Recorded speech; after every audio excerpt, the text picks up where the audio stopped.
and they're going to start smoothing that thing out because there are things that still need to be refined and changed a little bit, but you have to have the foundation already established there. That solid foundation has to be built to the point to where all this person is going to do is help you refine it. Right. They're not going to give it to you.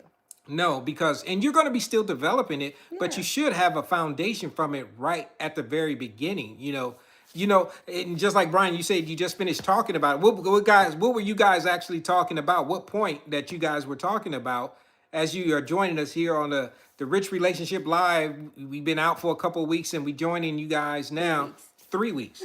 She keeps saying 3 weeks, y'all. It's been a while. She was like, "We need to go live. We need to go live." I was like, I "Babe, missed y'all." we are on vacay."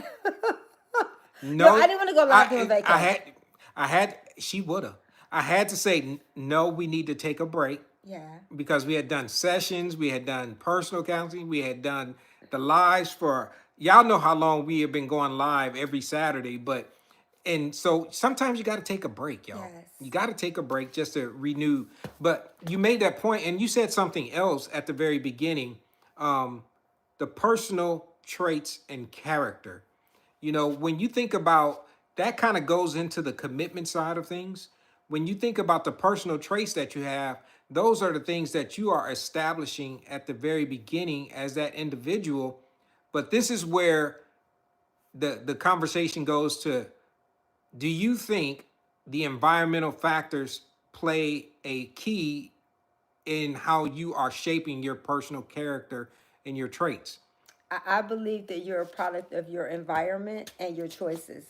And so you can't control everything about you.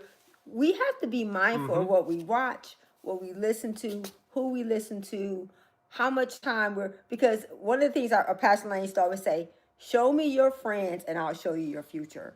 Community is so important in you continuing to stay on a course that brings God glory, because you need to be in an environment where your hopes, your dreams, your goals, your values are being known and encouraged and fostered, because we're human and we are prone to drift and we are prone to do the wrong thing. But it goes back to what Gil was talking about, the foundation.